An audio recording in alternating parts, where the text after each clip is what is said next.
The courtroom was ice cold, but the tension burned hotter than fire. Devin Taylor, only 17, stood in front of a judge who seemed determined to break him before the world. His wrists ached from the cuffs, his future dangled by a thread, and the silence of the room cut through him like a blade. Judge Harmon leaned forward, his robe draped like a shroud, his voice carrying a venom that filled every corner of the chamber. "You're just another black boy with no future. Another statistic waiting to happen. You think this court will waste time on you?" The words landed like hammer blows. Devin felt the stares of strangers piercing his skin, each glance reminding him of every headline, every stereotype he had fought against. He squared his shoulders, forcing calm into his voice even as his heart pounded like a war drum. The judge's gavel struck with a crack. "Life," Harmon said, spitting the word out like poison. Gasps rippled across the gallery. Mothers clutched their children closer. Lawyers shifted uncomfortably, and even the bailiffs exchanged glances. But Devin didn't flinch. He locked eyes with the judge, his own gaze unyielding. "Is that all?" His voice carried steady, deliberate weight. The judge sneered, leaning further over the bench. "Where's your father? I doubt he even bothered to raise you right. Men like him never do. You stand here alone because you come from nothing, and you will end as nothing." For a moment, the air froze. Devin's lips curved into the faintest trace of a smile. Not of arrogance, but of something deeper. Certainty. His voice dropped low, almost intimate, but carried across the room with clarity. "My father taught me more than you'll ever know. And right now, he's waiting for my call." A murmur ran through the spectators. The judge blinked, his face stiffening. Devin turned his head slowly, almost ceremonially, and looked toward the officer who still held his phone in an evidence bag. "Could you bring that here?" The officer hesitated, caught between protocol and the weight of Devin's request. But something in the boy's tone, calm, assured, commanding, made the officer comply. The phone was placed in his hands, cool against his skin. The judge barked, "This court doesn't answer to childish games. You think one phone call will save you from justice?" Devin raised the phone, dialing with steady fingers. He didn't answer the insult. He didn't need to. He knew who would pick up. The first ring echoed faintly in the courtroom, but the second rang like thunder in Devin's ears. Every pair of eyes was locked on him. The boy who dared to dial a number as if the world itself waited on the other end. The judge scoffed, rolling his eyes. Yet even he leaned slightly forward, curiosity tugging against his arrogance. On the third ring, the line clicked. A deep, steady voice spoke, calm yet carrying the weight of command. "Devin?" Relief washed over the boy's face. But it was not weakness. It was strength revealed. "Dad," Devin said, his tone even. "I'm in courtroom 4B. The judge just sentenced me to life." Silence fell so thick it felt suffocating. A single heartbeat passed. Then the voice on the phone hardened, each syllable precise. "Put me on speaker." Devin obeyed, pressing the button. The small device now carried a voice that filled the chamber like a rolling tide. "This is U.S. Attorney General Marcus Taylor." The gallery gasped. Lawyers fumbled with their notes. A bailiff nearly dropped his baton, and Judge Harmon's face drained of color before he caught himself. He adjusted his robe, forcing a smile that wavered at the edges. "Mr. Taylor," he stammered, "this is highly irregular. Your son is in contempt." "No," Marcus interrupted, his voice steady, sharp. "What's irregular is a judge who hands down a life sentence without due process, without consideration, without justice. What's irregular is a man in a robe thinking, he can strip dignity from my son with impunity." Devin's chest swelled, but he remained silent, letting his father's words crash through the courtroom. Like waves against a cliff, the spectators whispered fiercely. Phones slipped from pockets to record, history unfolding in real time. Harmon banged his gavel, desperate to reclaim control. "Order! This court will not—" "This court," Marcus's voice cut through, "has already lost its order. You have already betrayed your oath." The weight of his words hung heavy, undeniable. Devin kept his eyes fixed on the judge, his calm demeanor an echo of his father's power. For the first time, it wasn't Devin who looked small beneath the gavel. It was the man wielding it. A journalist in the back row scribbled furiously. A mother whispered to her daughter, "That's his father? The Attorney General?" The judge's hand trembled as it clutched the bench. "Mr. Taylor," he forced out, You can't interfere with a ruling from my court. Marcus's reply came smooth, unshaken. I am not interfering. I am reminding you what justice is supposed to look like. And reminding you, the world is listening. Devon lowered the phone slowly, his heart steady now, his fate no longer sealed by a single word from a prejudiced man. The silence that followed was louder than any gavel strike. Judge Harmon's jaw tightened, his lips a thin, pale line as he realized the courtroom was no longer his arena of power. For years he had spoken without consequence, cloaked in authority, unchecked by those who feared his robe. But now a boy's phone call had cracked the marble foundation beneath him. Devon stood tall, the weight of centuries pressing down, but the strength of generations rising within. His voice was quiet, almost conversational, but each word carried like a drumbeat. You said I'd end as nothing. But I was never nothing. I am my father's son. Murmurs rippled through the room, swelling into a chorus of awe. The bailiffs shifted uncomfortably, no longer guardians of the judge's authority, but witnesses to its unraveling. One young clerk, barely older than Devon himself, swallowed hard, her pen frozen above the paper. Harmon forced a laugh, brittle and sharp. So what? You think having a powerful father changes the facts? You were caught, and this is the sentence. Devon's gaze did not waver. The facts? Or your prejudice dressed up as law? The words sliced through the air. For a fleeting moment, even the wood-paneled walls seemed to shudder. Marcus's voice still echoed from the speakerphone, steady as bedrock. Devon, listen to me. This is not the end of your story. It's the beginning of theirs. The story of every man who abuses power. Every judge who confuses bias with justice. And you will stand through it. The judge slammed his gavel again, desperate, his composure unraveling. Enough! This boy is a criminal, and criminals... Criminals? Devon cut him off, his voice finally rising. It wasn't anger that powered him, but clarity. You call me a criminal because it's easy. Because it fits the box you want to shove me in. But what crime have I committed? Breathing while black? Walking into your courtroom already guilty in your eyes? The words struck like thunderbolts, each one unraveling the facade Harmon had carefully crafted. The gallery stirred, people leaning forward, breaths caught in their throats. A man in the back muttered, "He's right." The judge's face reddened, sweat glistening on his temple. For the first time, his gavel sounded less like authority and more like panic. Devon lowered the phone, but Marcus's voice was still with him, woven into every syllable he spoke. He was no longer a boy on trial. He was a symbol standing in defiance of a system that sought to bury him alive. The reporters had started writing faster now, their pens scratching furiously across notepads, phones angled to catch every word. What began as a routine sentencing had transformed into a reckoning. Devon could feel the shift, the tremor beneath the floorboards as the power in the room quietly changed hands. He wasn't standing alone anymore. He was standing with every person who had ever been silenced, every youth who had been told they would never matter. Judge Harmon's robe no longer seemed majestic. It looked heavy, suffocating, like fabric draped over a man crumbling inside it.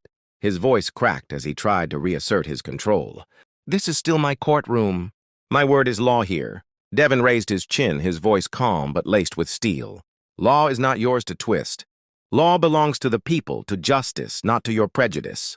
The words resonated, echoing across the chamber like a hymn. Marcus's voice thundered again from the speaker, calm yet commanding. Judge Harmon, your gavel does not grant you impunity. Every word you've spoken here, every action will be reviewed. And when it is, the record will show a judge who mistook his personal contempt for the scales of justice. The judge's face burned crimson, and for a moment his mask slipped. His eyes darted nervously toward the gallery. The spectators were no longer silent observers. They were witnesses, jurors of conscience. A young mother clutched her son tighter, whispering, "Look at him, look at Devon. He's standing tall." Devon's breathing slowed, steady now, grounded. He felt his father's presence not just in the phone, but in his blood, in his bones. He thought of the lessons drilled into him since childhood. Never bow, never break. Speak truth even when the world tries to silence it. Dad, Devon said softly into the phone, though the whole room heard it. You always told me to let my actions speak louder than my words. Today, I think both need to speak. The judge tried again, desperate, reaching for scraps of authority. Mr. Taylor, your son is defiant. He's mocking this court. But Devon interrupted, his voice ringing clear as a bell. No, I'm reminding this court of its purpose. You wear the robe, but you forgot what it means. A ripple of applause broke from the back rows before quickly being hushed. But the sound had already landed. The judge's gavel trembled in his hand, each strike weaker than the last. And in that moment, everyone knew the boy was no longer the one on trial. The judge was. The cameras had started rolling quietly from phones slipped out of pockets. No one dared stop them now. Even the bailiffs knew this was bigger than protocol. What unfolded here would travel far beyond these walls. Every word would echo in living rooms, in schools, in news broadcasts. Devon could feel the invisible tide building, the moment no longer his alone. Judge Harmon's voice faltered as he tried to summon his authority. You think the world cares about a boy like you? About some... He caught himself before finishing. But the pause revealed more than the word itself could have. His prejudice hung heavy, unspoken, yet undeniable. Devon tilted his head, his eyes piercing. Finish it, Judge. Say what you were about to say. Because everyone here already knows. The silence that followed wasn't empty. It was heavy with truth. People shifted, eyes narrowing. As Harmon's power shriveled with every passing second, Marcus's voice came steady, sharpened with controlled fury. Judge Harmon, you are walking on the edge of disgrace. And when the transcripts are reviewed, when the recordings surface, the world will see exactly what you are. The judge opened his mouth, but no words came. His gavel hung frozen in his hand. Devon's voice filled the void, carrying both the weight of a victim and the fire of a leader. All my life, people like you decided who I was before I even spoke. You saw a black boy and thought you already knew my future. But today you don't get the last word. The crowd stirred, shoulders straightening, eyes glistening with recognition. It wasn't just Devon's story anymore, it was theirs. Every whispered insult, every locked door, every moment of being unseen came alive in his defiance. Judge Harmon tried one last grasp at control. This court is adjourned. Bailiffs, remove... But even the bailiffs hesitated.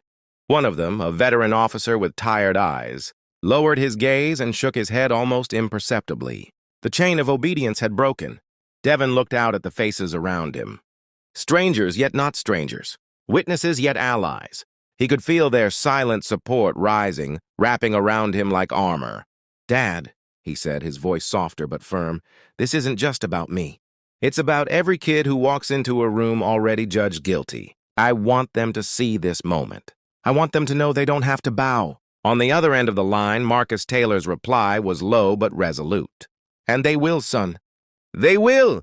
The judge sank deeper into his chair, dwarfed by the truth unfolding around him. The gallery no longer whispered. It breathed as one body united in the tension of history unfolding. Devon could feel it, each heartbeat syncing with his own, each gaze lending him strength. He stood taller now, not because the cuffs were gone, but because they no longer held meaning. Shackles couldn't bind a spirit that had already broken free. Judge Harmon's hands shook as he fumbled with his gavel. This is an outrage. A circus. You think you can humiliate me in my own courtroom? His voice cracked under the strain. A far cry from the booming authority that had once silenced defendants with ease. Devon didn't shout. He didn't need to. His words came smooth, steady, carrying more force than any gavel. Humiliation? No, Judge. This is accountability. The robe doesn't shield you from truth. Not today. Phones in the audience caught every second. The red recording lights blinking like watchful eyes. For the first time, Harmon seemed to notice them. To realize that the walls he once ruled within were now glass, transparent to the world beyond. Marcus's voice returned, unwavering. Devon, listen carefully. Walk through this moment with grace. Not just for yourself, but for all who will watch it after you. Your composure will be their weapon, your calm their victory. Devon nodded faintly, more to himself than to anyone else. I understand. His voice didn't tremble. The judge slammed his gavel, but the sound no longer carried power. It sounded hollow, desperate, like an old drum with no rhythm left. Order! Order! He barked, but no one moved to obey. Not the clerks, not the bailiffs, not the spectators. The authority had bled out of his voice. Devon took a slow step forward, chains clinking softly. Order? He repeated, his tone almost reflective. You lost order when you confused justice with vengeance. You lost it when you thought your prejudice was invisible. His eyes locked on Harmon, unblinking. And you lost it the moment you tried to bury me alive with one word, life. The room stilled. His voice, though calm, cut deeper than any outburst ever could. A young reporter's eyes brimmed with tears as she typed, 17-year-old turns trial into reckoning. Marcus spoke again, a final seal on the moment. Justice is not what you say, Judge Harmon. Justice is what survives after your words are forgotten. And today, my son has spoken louder than you ever could. The judge's gavel slipped from his grip, clattering against the bench. The sound rang sharp, final, like the fall of a dynasty. The gavel lay motionless, its echo fading into a silence so thick it felt sacred. Devon stood unmoving, his eyes locked on the man who moments ago had tried to crush him. Judge Harmon's shoulders sagged, his face pale, the weight of exposure heavier than any robe could bear. No one spoke. No one needed to. The courtroom had shifted into a theater of truth, and the audience knew they had witnessed something irreversible. Devon drew a breath, steady, measured. You wanted my life, Judge, but today I reclaimed it. The words were quiet, but their resonance was undeniable. They filled the chamber, pressed against the walls, etched themselves into memory. Marcus's voice came soft through the phone, like a father's hand resting firmly on his son's shoulder. Devon, you don't just walk out of this room as my son. You walk out carrying the strength of everyone who will one day hear your story. Remember that. Tears pricked Devon's eyes, but he held them back. He had promised himself he would not break here. Not in front of a man who thrived on weakness. Instead, he nodded. I will, Dad. The spectators rose one by one, not with applause but with silence, an act more powerful than clapping could ever be. A collective acknowledgement. A vow. Judge Harmon lowered his head, the battle lost. His gavel no longer defined justice. His voice no longer commanded fear. Devon turned toward the exit, chains rattling faintly, though he walked like a free man. Each step echoed, not as surrender, but as declaration. By the time he reached the doors, the moment had already left the courtroom. It belonged to the world now.